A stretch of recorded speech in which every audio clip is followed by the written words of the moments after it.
factor in my life. When it comes to, for example, like I was talking about the Krav, the CrossFit, everything I do, it's still a factor. That is pretty major.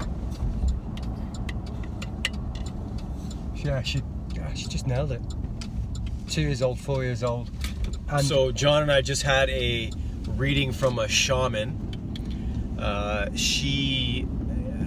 Her discipline is to find your 3 negative zones. There's the hips down, there's your solar plex, and then there's your heart chakra, which is and your anger. Your anger, your fear, your... I guess it's 4, not 3. Yeah, 4. And so we've just done that. We were with her for an hour each. So 2 hours total. Well, yeah, together but individual. And she began by just talking about the process and how she became involved in it while Max tries to run us off the road. And then we do a basic meditation to Indian drumming music. Native American, not Indian. And then we talk about it afterwards. So I'm still trying to process. She nailed me, especially 2 things: the heart chakra, and then she talks about your soul's connection. And I was just mentioning that when John pushed record. Like, my soul's connection is still my 4-year-old version. That's what she told me. Is when I was a 4-year-old, she basically said that she saw me as a 4-year-old boy out in the backyard, beautiful backyard. You know, I was mowing, I was weeding, I was multitasking, doing all these things, absolutely perfect, 110% effort, everything looked perfect, and I was always looking over my shoulder for someone, waiting for someone to notice, aka my parents, right, or my whoever, and that was never there. And then she said, because nobody was paying attention to me, I climbed up this shed, and the next door neighbor's house, they're having a party, and everybody was just having fun, and it was just all love. And I started to really enjoy that, and I was going to jump the fence, and right at that point where I found out what I want to do and what I loved, then it was time for me to go back in. You get called back in. I got yanked back in, like, get in here, you know. And the image that she saw of Max was outside doing the football perfectly, the gardening perfectly, whatever it was perfectly, but inside with these 2 static, stagnant souls, and she didn't say whether it was parents or other family members, but there was no energy within inside the house. Yeah, no love, no energy. And that's ultimately what Max just kept getting pulled back to, without recognition and a pat on the back for doing things well, doing things correctly, making effort, striving to achieve, to get that pat on the back as a young child, of which that's part of the process of learning, and learning what's good and what's not good, and how to work hard and how to improve. And just being noticed. Yeah. And there was none of that even. That was super interesting. And for me, John's was massive. There were lots of different things, but you know, she spoke about my spirit animal being a male deer, and how about certain times they go off and they live a life of solitude, and then they come back for the rut and for mating. And certain times you're very social, and certain times you're not, and you're strong and powerful, and you've got this endurance, the ability to endure for a long time. But the spirit soul, what was the one of the blocks I had? She saw me out in a place with my mum holding hands, and then she said she didn't know. She said, "You're 2 years old. You were 2 years old, and I see your hand slip away from your mum." She had to pay for something. She was paying. She turned round, or you spun round, and then you lost sight of her. And there was this instant fear, or loss, or abandonment, and I was just in bits instantly, because I've lived with this for 43 years, and I don't know whether it was the inner crowd with my mum losing her, or to do with when I lost my father, but I was just in pieces. So your two big words were loss and abandonment. Yeah,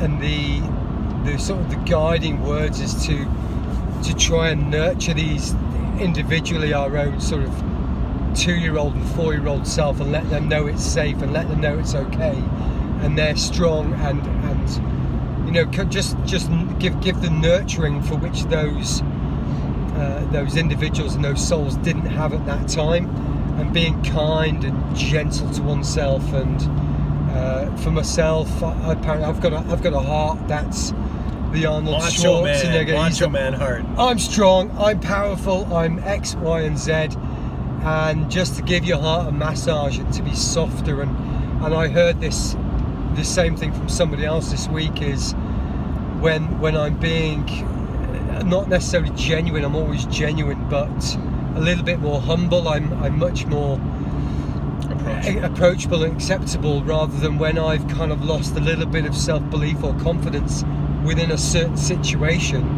I reach for this ego and this false representation that I am confident or overconfident to make up for my lack of self-belief. So it was a super powerful couple of hours, and let's go through. So my animal, she said, so anger is from your shoulders up, so she pictures with her arms out. She said my animal went over, I didn't have any anger. She said my animal went to my fear, which was below my belly. She said there was no fear, which is amazing because I've been working at that for a long time, so that's cool. But she said my animal tried to penetrate my heart chakra. What was your animal? Marmot. Okay. So my soul animal, my marmot, me being the marmot, was trying to penetrate my heart chakra to go in there and love it. And she said it was like a brick fortress. It was impenetrable.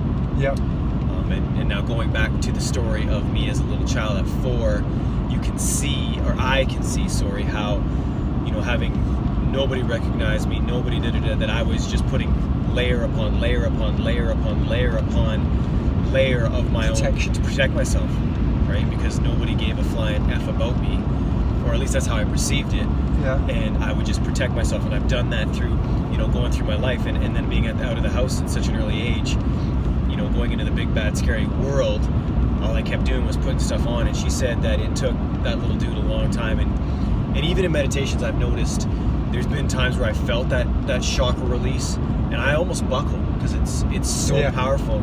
But obviously it builds back up, and it needs a lot of work, so that's something I will be working on the next long time, I'm sure. Yeah. And for you, you had courage in your fear part.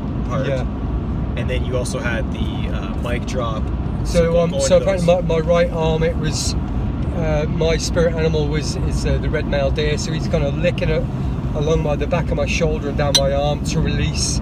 Was it fears up here? Yeah, fear. And I've got this mic drop, and then 30 seconds later a mic drop and a mic drop, and it's just kind of constant, not stopping. But the left arm is just out. Sorry, Max. It's just out and it's solid, and the deer, it was trying to lick and nothing happened, and it was getting on with its hooves and massaging and pummeling down my arm to kind of release. And she said it was almost like a black tar oozing out of the arm, and it was, it took a long time and a lot of effort for this animal to squeeze out some of this fear. And by the time it had finished, there was it was just starting to come out a little bit pink, so it's a little bit softer, there's a little bit more malleability in there, but it took a lot of work. Yeah. And then within my gut, which was, I can't see, there was so much I can't remember the words. It was just like this big 9 by 9 inch block of fear, and it tried sort of tapping on it to release it, to kind of break free some of the sort of the fears in there. But it couldn't do it, and in the end, you imagine a big male elk rutting and kind of getting up on its rear hind legs and smashing in with the hooves. It was doing that, and it broke it into nine different blocks, 3 of which then fell away quite easily. And of the other 6, 1 went away, but there's still 4 that are there. 5. 1, 2, 3, sorry, 5 that are there. I can't count very well. That's the thing. But they're now not hard, right. sodden, They're weathered, hardwoods. They're now kind of broken down. They're a little bit softer, and they're now broken into individual blocks. So they might be a little bit more. The access to them to work through those fears and those challenges might be a bit easier. But I almost wish we recorded the session, but it didn't feel quite right to do it, because on film you're always slightly different. That's right. No matter how authentic we think we're being pretty authentic right now, by the way, but we didn't think it was right. But I'm sure as things will pop up, we'll drop these back in as notes and comments on this film. 100%. Yeah. And I also felt like, and you might have felt like this too, but when she was talking to John, there's a lot of things she was saying that there's a reason John's out here right now, right? We're taking Ignite Your Purpose to the next level. We're trying to get over our own fears. We're trying to get out of our own way. Yeah. There's so much stuff going on energetically. Limiting beliefs. Yeah, limiting beliefs and factors. Even last night when John and I were speaking, this was before the ceremony we just did, you know, we caught ourselves when we woke up this morning going, do you remember saying that? And I was like, he was like, yeah. And I was like, we didn't 10x it, we didn't 100x it. We're doing the base minimum. Why? And so much that came out of that today was like, there is a new beginning, there is a new chapter starting. This was so much stuff getting released. Like John will tell you, when I was in my meditation, at the end, I wanted to come out of my meditation, but yeah, Max was still there. I'd come out, and the shaman had come out of her meditation, and I'd looked across at Max to see if he had, and his eyes were just going, the eyelids were going like Morse code, and then stopped going boom, boom, boom, boom, boom, boom, boom, and this went on for maybe another 2 or 3 minutes, and I kind of thought, is he in like a deep REM sleep, and he's having a good old party? But and at one point near the end, like I'll say the last 30 seconds, I had a sense that they were out of their meditation, and I was like, okay, it's time for me to come out. But I wasn't able to. That's probably not the right words. I knew it wasn't done. Whatever was happening inside me wasn't done. In the flickering of my eyeballs, and I was seeing, as I said to her, I was seeing these fireballs fly out from one side of my eyes to the other, and I just knew, you know what, just trust this is some type of release. Yep. And then when she started talking about the heart, man, I knew something was happening. So yeah, there was like layers of armor, and below the armor was like a big old fort made out of wood, and there's sort of various different layers. But the Max's animal was a marmot, and it was kind of picking away and chopping away and scratching a thing and catching a rivet or catching a pin. It breaks through this outer layer, then into another layer, and then another layer, and so that was fantastic. But another curious observation was that neither the visualizations that both Max and I saw of maybe animals or certain things within our meditation, they weren't the same as what we were told at the end. I was seeing, you know, a big bird with a big broad wingspan cruising around at an altitude and breaking through clouds into a crystal blue sky, and then just sitting observing, being like the overwatch. So maybe an eagle or a peregrine's. They're very solitary animals, and maybe they're just looking, you know, they're looking for that person or that connection that's been missing. So that you also had a cool thing which I did not have at all, which was you said you started seeing things in 4K, like watching a video, and that's something I did not experience at all, but I thought that was a very cool experience on your behalf. Previously, when people are asking you to visualize in meditation, I've never been able to be in the meditation and see it through my own eyes, but it was like a 4K video, and these were not people I knew or environments I knew, but I was in that position to kind of act as a guide, or to see that scenario or environment from a different perspective, from above and below and left and right, and just to aid and guide and try and mentor whoever was in it. And there was sort of 3 or 4 or 5 different little snippets of that, which was quite cool. How unique that is, because something you and I have been talking about with Ignite Your Purpose is we need to start visualizing as well as manifesting where we want to go, and having a clear focus. So for you to see something that clear, that focused, it just shows me that you know, this all happened for the reason that it had happened, and it all has to do with Ignite Your Purpose. It all has to do with our journey in general. Yeah. And a fascinating experience, that's for sure. And so from there, we are Ignite Your Purpose. We are here to educate, encourage, and engage with you all. It's mind, body, physical, knowledge, the mind, body, soul trifecta.